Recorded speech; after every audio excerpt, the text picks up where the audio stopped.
You guys know I prefer cars over crossovers, but something tells me I may actually like the crossover version of this more than the car. I'm Chris from AutoAcademics, and this is the all-new 2025 Toyota Crown Signia Limited. So no, you're not watching the same review again. While this is a Toyota Crown, the standard Crown is a sedan, whereas this Crown Signia is a crossover in a paint color they call Storm Cloud. And even though this is the limited trim, it still has a few options, including the advanced technology package for $1,865 that includes a panoramic view monitor, traffic jam assist, lane change assist, front cross traffic alert, front and rear parking assist with automatic braking, and puddle lights. It also has wheel locks for $105, carpet floor mats and cargo mat for $319, and illuminated door sills for $345, giving you a total M.S.R.P of $50,624, which is only $600 more than the comparably equipped sedan we reviewed first. Let us know your thoughts on that in the comments below. The Toyota Crown Signia is classified as a mid-size vehicle, with dimensions slightly smaller than the three-row Highlander, yet slightly larger than the Venza it replaces. And if you really want to get detailed, this 5-passenger Signia has a wheelbase that's the same length as the Highlander, which should make for some decent interior space, but we'll get to that in a sec. Toyota likens the front end of this Crown Signia to a hammerhead shark with its narrow daytime running lights and small LED projector beam headlights. I guess I see it.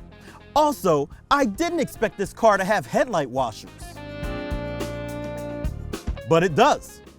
Other exterior features include a panoramic fixed glass roof, low-profile roof rails, power folding outside mirrors with turn indicators, and hands-free power liftgates.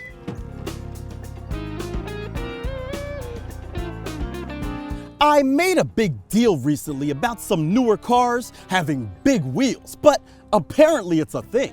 The ones on this Crown Signia are 21-inch dark gray metallic alloy and look pretty nice if you ask me.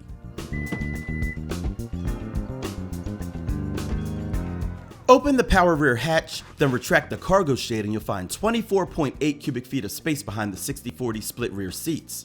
Remove the shade, then pull some levers, and you get 66.1 cubic feet in total. Once folded, some plastic flaps can be extended to make the entire area over the headrest more usable, while providing a functional length that's 6.5 feet long. There are some cargo tie-downs, grocery hooks, as well as a little bit of storage beneath the floor where the tow hook and tire mobility kit are housed. A compartment for the battery is back there too.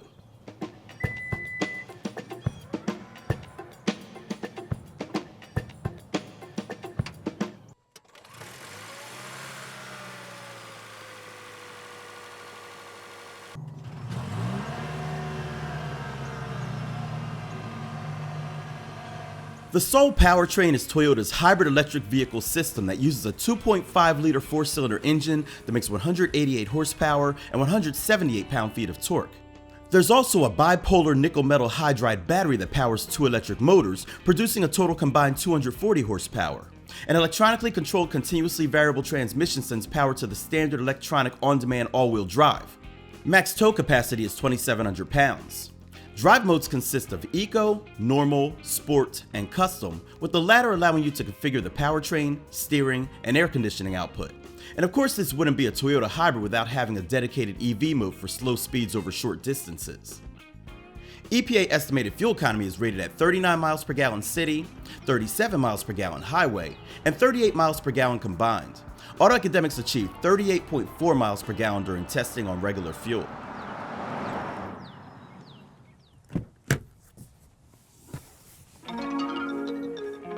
Remember that long wheelbase I was talking about? Well, here are the results. A very comfortable back seat. I mean, look at this legroom. It's fantastic.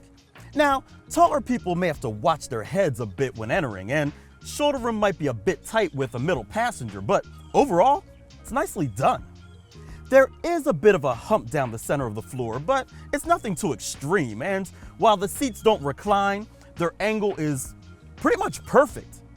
If that weren't enough, They're also heated, and there's a huge panoramic roof that doesn't open, yet still provides plenty of light.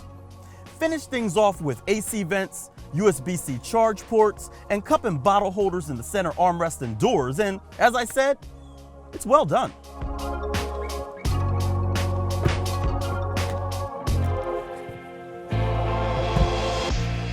The interior of this limited trim is nicely appointed, with a leather-wrapped steering wheel and comfy, moderately supportive seats. They're covered in quality leather with double stitching and piping for good effect.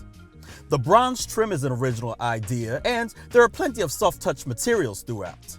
Both front seats are 8-way power, and the driver's seat has memory function. The steering wheel is heated, as are the seats, which also happen to be cooled, and the climate controls are dual zone.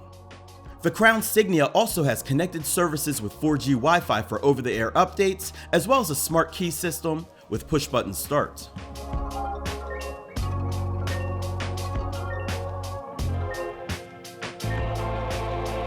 The 12.3-inch instrument panel is customizable, the similarly sized infotainment screen has touch capability, and by now you should know that the software it runs works great. Plus, the 11-speaker JBL audio sounds good. Wireless Android Auto connects seamlessly, and there's wireless smartphone charging too.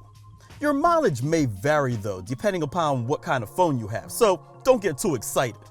Finally, when you do have a middle passenger back there, you can use the digital rearview mirror to see what's behind you, as opposed to their head. Safety and convenience features include Toyota Safety Sense 3.0 with pre-collision, blind spot monitor, backup camera with dynamic grid lines, lane departure alert, proactive driving assist, rear camera detection, parking support brake, safe exit assist, road sign assist, dynamic radar cruise control, rear seat reminder, driver monitor, and rear cross traffic alert. So now that we've addressed all of that, it's time to take it out and see how it drives.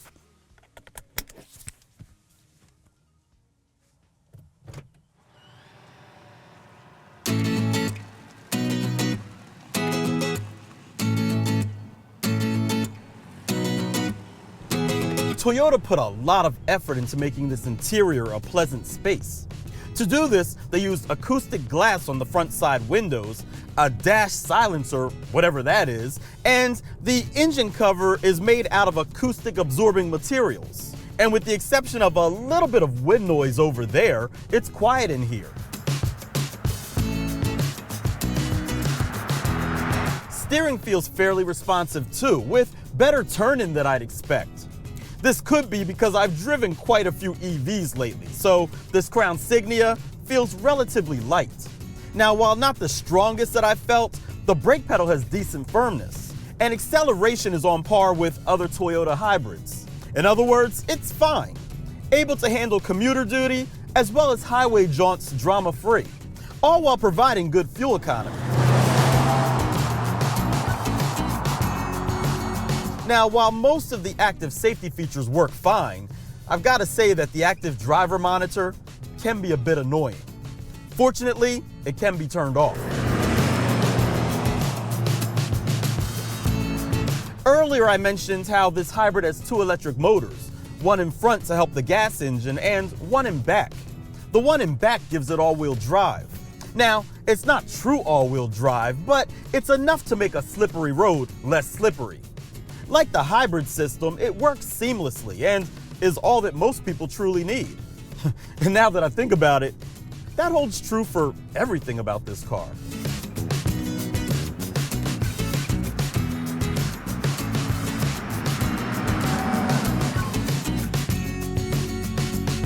When I reviewed the sedan version of the Crown, I felt like it was a really good car that was trying to do too much. And if you haven't seen that video yet, check it out so you know what I'm referring to.